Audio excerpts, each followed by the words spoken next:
Saludos, bienvenido nuevamente a este canal donde compartimos algunas perlas de sabiduría perenne de varias tradiciones místicas, sapienciales y también actuales, de los maestros y maestras actuales. El nombre que me asignó mi maestro es Tao Das, que significa básicamente el sirviente del Tao. Para hoy traemos un tema realmente vital, importante, que lo podríamos titular El gozo de servir a los demás, o quizás algunas reflexiones sobre la alegría que aporta servir o ayudar a los demás. Hoy, de una manera excepcional, vamos a hacer un poquito de diferencia respecto a los temas internos y espirituales que básicamente son los que compartimos en este canal, y vamos a compartir una enseñanza práctica exterior sobre lo que significa el liderazgo desde una perspectiva de servicio. Quizás pudiera ser el liderazgo moderno, que tiene que ver y que está relacionado con el liderazgo de los grandes seres de la antigüedad, de aquellos seres que contenían mucha sabiduría, que la expresaban y la practicaban, dirigiendo a los pueblos, especialmente del Antiguo Oriente. Vamos por ello. El primer libro que vamos a compartir se llama La Paradoja. Es un relato sobre la verdadera esencia del liderazgo, escrito por James C. Hunter, de la editorial Empresa Activa. En la contraportada del libro nos dice lo siguiente: ¿qué cualidades se necesita para ser un buen jefe? ¿Cómo se consiguen la autoridad y la credibilidad necesaria para dirigir de forma efectiva? Este libro responde a estas y otras muchas preguntas y nos recuerda los principios universales que nos permiten colaborar con los demás, ya sea en el trabajo o en el ámbito familiar. Queriendo con esto decir que no solo aplica a las personas que tengan un trabajo en una empresa, en una institución, dirigiendo a los demás, sino incluso en la vida familiar, roles de padre, de madre, en fin. Y nos plantea 4 principios básicos para tenerlos muy en cuenta. El primero dice así: no hay autoridad sin respeto. Lo repito, no hay autoridad sin respeto. Segundo, el respeto no se funda en la imposición ni en el miedo, sino en la integridad, la sinceridad y la empatía con el prójimo. Tercero, no podemos cambiar a nadie, solo podemos cambiar nosotros mismos. Cuarto, el trabajo lo hacen las personas y no puede hacerse un buen trabajo sin cuidar las relaciones humanas. Y en la contraportada, en la parte de atrás, nos dice lo siguiente: los principios del liderazgo son tan simples que se nos han olvidado por completo. Confundimos la autoridad con el poder y el respeto con el miedo, lo que lleva a unas relaciones tensas y recelosas entre jefes y subordinados, y a un triste resultado. Cuando un equipo trabaja para contentar al jefe, ¿quién se ocupa realmente del trabajo? Y esto me hace recordar eh, en los tiempos en que tenía un grupo de personas maravillosas reportándome, y una de ellas, una médica, eh, a la que recuerdo con mucho cariño y admiración y gratitud, decía constantemente, y lo decía frente a mí: yo no trabajo y a mí no me pagan para decirle siempre sí a mi jefe. Y esto es maravilloso, porque siempre bajo el respeto, cuando uno abre esa posibilidad de escuchar a las personas que trabajan con uno en el equipo, se presentan oportunidades maravillosas, tanto para el que dirige como para el subordinado. El subordinado siente que se está escuchando, que lo están escuchando, y el jefe, si tiene esa capacidad, que la tenemos todos, pero si tiene esa actitud de abrir su mente y de tener una escucha activa, encontrará soluciones para él y para todo su equipo. Este libro nos enseña que dirigir consiste paradójicamente en servir a los demás, porque un buen líder está pendiente de sus subordinados para atender a sus legítimas necesidades, ayudarles a cumplir sus aspiraciones y aprovechar sus capacidades al máximo. Una reflexión inteligente que ha servido de inspiración a muchos directivos. En la página 170, ya al final de este maravilloso libro, que para el que habla causó un gran impacto positivo, por supuesto, la forma de dirigir a un equipo de profesionales maravillosos y cómo esto logró una integración por muchos años con la fortuna de que los resultados también nos acompañaron. Entonces vamos a lo que dice en la página 170, ya casi finalizando el libro, el autor. Nos dice lo siguiente: es que hay un gran gozo en dirigir con autoridad. Pero dirigir con autoridad consiste en servir a los demás satisfaciendo sus legítimas necesidades. Y este gozo es el que nos sostiene en nuestro paso por este campamento de reclutas llamado Planeta Tierra. Estoy convencido, sigue el autor, de que nuestro propósito aquí abajo no tiene por qué consistir en ser feliz, ni siquiera en satisfacer nuestras ambiciones personales. Nuestro propósito aquí como seres humanos es desarrollarnos hasta alcanzar una madurez en lo psicológico y en lo espiritual. Eso es lo que complace a Dios. Amar, servir, dar lo mejor de nosotros mismos por los demás nos obliga a salir de nuestro egocentrismo. Amar a los demás nos obliga a crecer. Y empieza con una elección. Y nos dice así: intenciones menos acciones igual a 0. Tenemos, por tanto, que actuar con base en lo que hemos aprendido, porque si nada cambia, nada cambia. Al final nos dice una frase que probablemente muchos hemos escuchado y que provoca un poco de risa.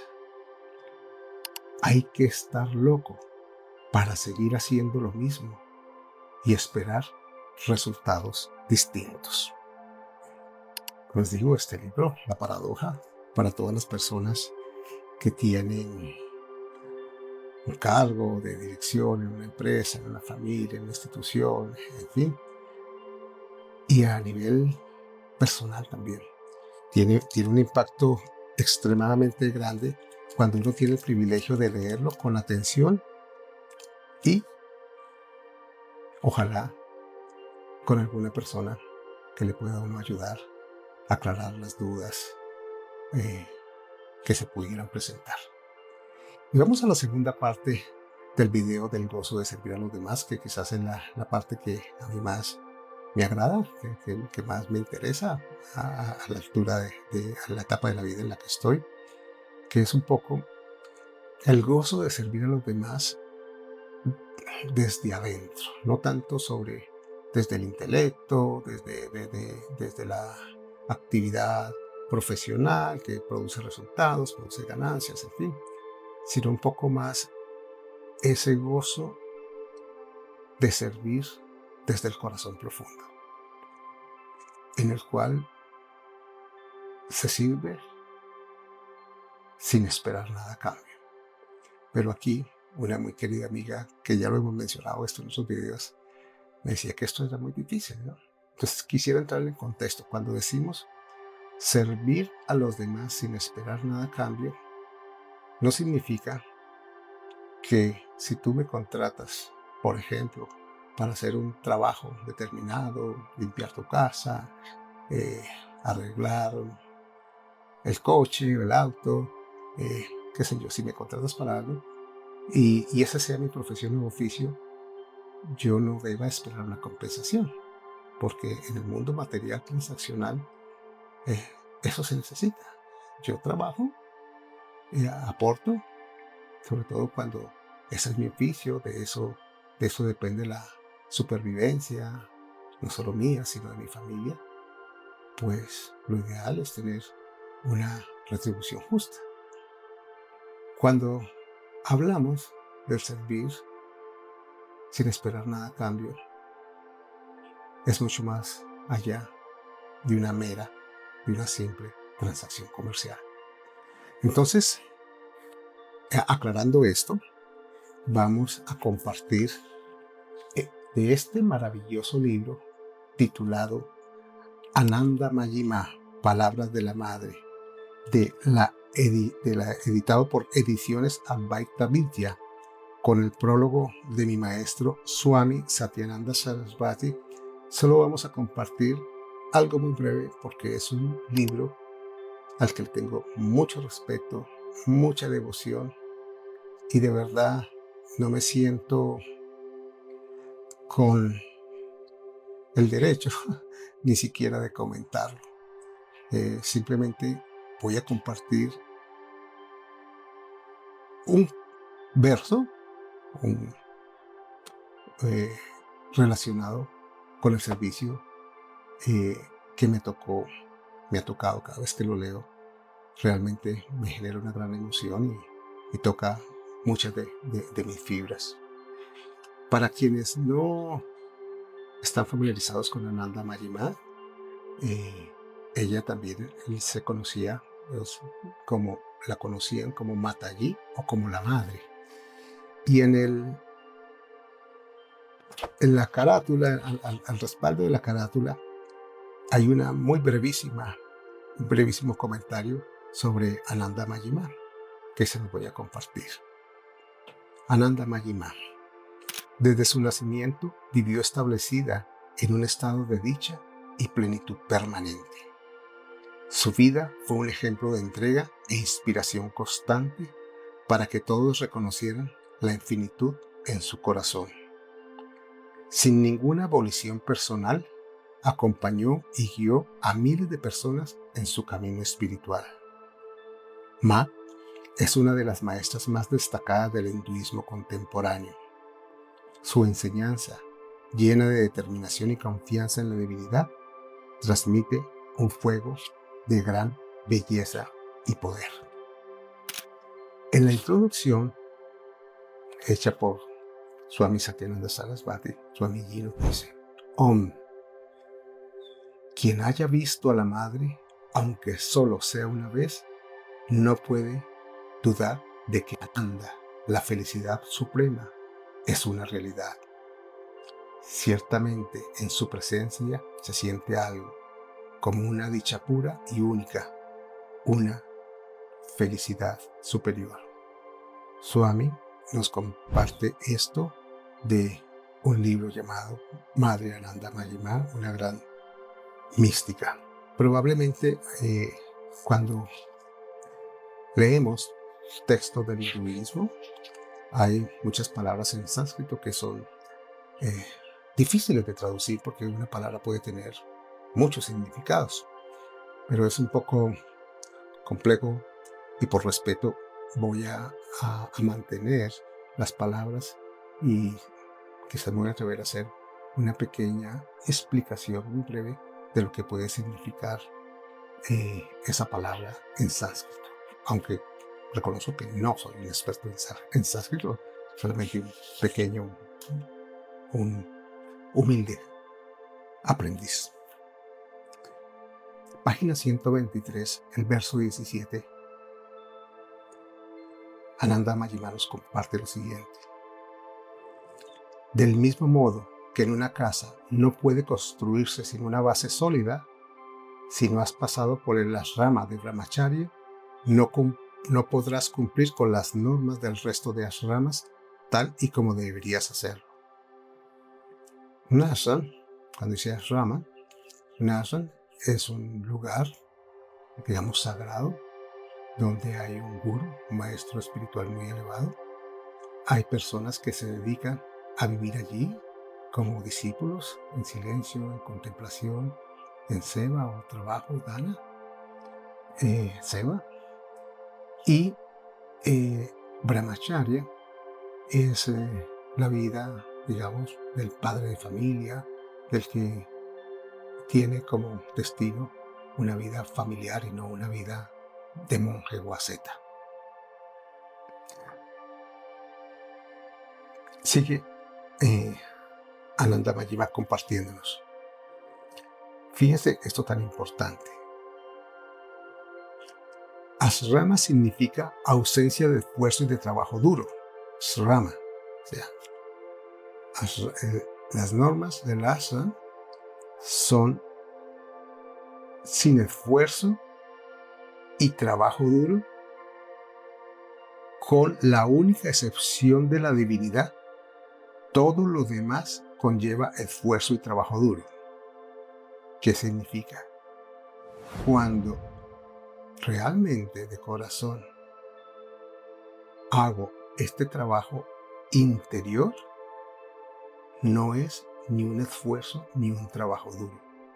Todos los demás trabajos que muchos de nosotros hemos hecho, conllevan un esfuerzo y un trabajo, para unos más duro, para otros menos. Entonces, la pregunta de ella es la siguiente. ¿Cómo puede ver entonces descanso y comodidad?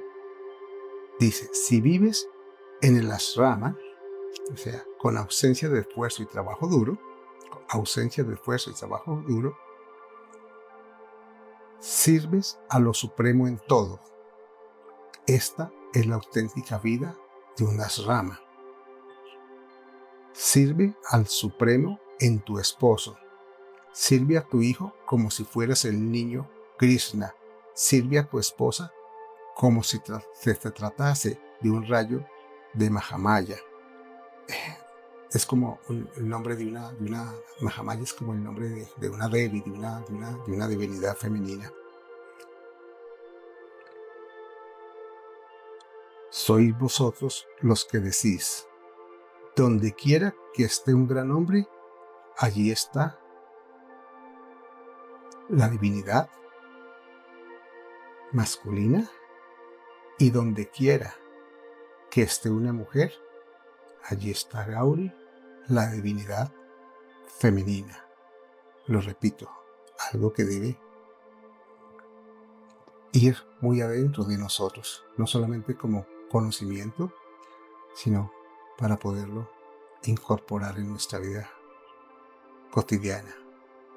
Donde quiera que esté un hombre, allí está Shiva, que es la conciencia suprema, el ser. Y donde quiera que esté una mujer, allí está Gauri, que es la esposa de Shiva, o sea, la divinidad femenina. Y este último párrafo, seguramente a muchas de nuestras mentes egoicas, de nuestros egos, nos pegará un poco duro, probable no lo entenderemos, probable estaremos de acuerdo, probable hasta podrá causar algo de burla. Pero, como dice una frase del Tao, si la gente ordinaria no se burlara del Tao, no sería el Tao eterno. Así que Si la gente ordinaria no se burla de esto, pues no sería esta sabiduría tan elevada.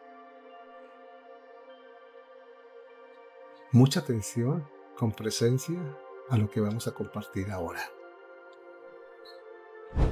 No busques mandar en este mundo. Sé un sirviente. Mandar te da complicaciones, pero si puedes convertirte en un sirviente, no habrá más problemas. Siendo un sirviente, la vida familiar se convierte en una vida sagrada. Siendo un sirviente, la vida familiar se convierte en una vida sagrada. No soy sino su siervo, refiriéndose a la divinidad, no soy sino su siervo, actuando puramente conforme a su voluntad. Si puedes sostener en todo momento esta actitud mental, no se crearán nuevas ataduras y el karma de vidas pasadas se resolverá por sí mismo, aunque vivas como una persona en el mundo familiar. Eso es todo, nos dice ella. Si puedes vivir tu vida familiar manteniendo constantemente esta actitud, ¿qué has de temer? Él o ella, refiriéndose a la divinidad, lo resolverá todo.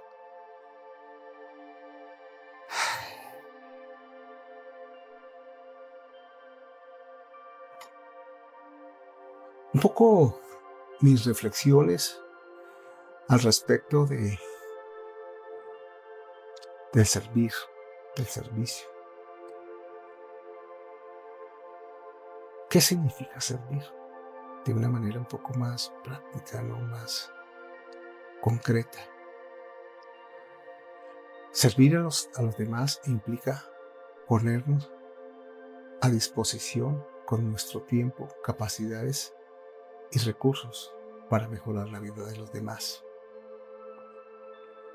Y este servicio puede manifestarse de muchas formas.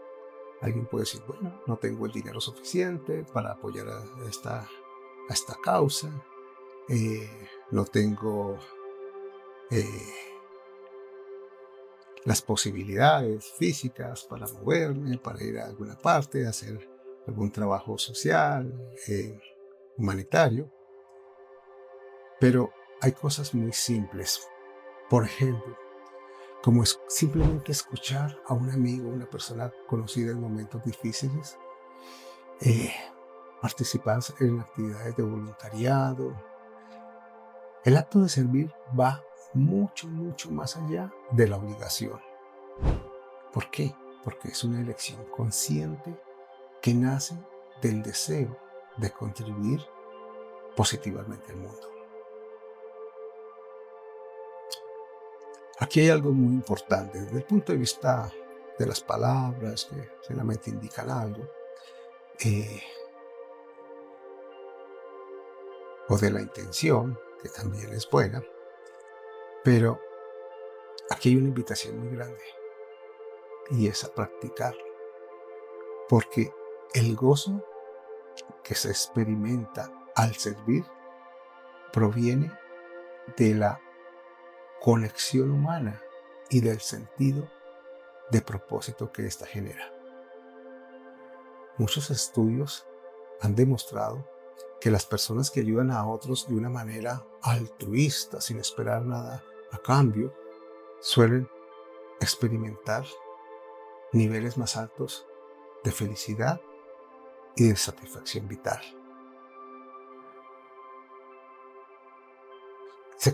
¿Cómo cultivar el espíritu de servicio? En nuestra región existen frases comunes como, permíteme echarte una mano, le voy a echar una mano a una persona, alguien está con una carga, entonces voy a arrimar mi hombro para ayudarle a esta persona, a una persona mayor, en fin. Y esto refleja, estas actitudes reflejan que hay un valor social en ayudar a los demás. Debemos cultivar el espíritu de servicio en la medida de nuestras posibilidades, sobre todo principalmente en nuestro entorno. A menudo, algunos pequeños gestos, como a veces hasta sonreírle a una persona que está haciendo un trabajo en una caja de un supermercado, que está atendiendo en una ventanilla a muchas personas, el simple hecho de sonreírle tienen un impacto enorme. Y ese impacto no solamente es para quien lo recibe, sino también para el que lo da. Algunos beneficios que pudiéramos citar de manera muy rápida. Hay un bienestar emocional, se fortalecen los vínculos, el desarrollo personal crece y hay una transformación social. Bueno, para concluir podríamos decir que el gozo de servir es un regalo que nos damos a nosotros mismos y a quienes nos rodean. Hasta aquí este mensaje. Si te gustó, te invito a que le des like y que nos envíes tus comentarios o preguntas. Muchas gracias y hasta la próxima.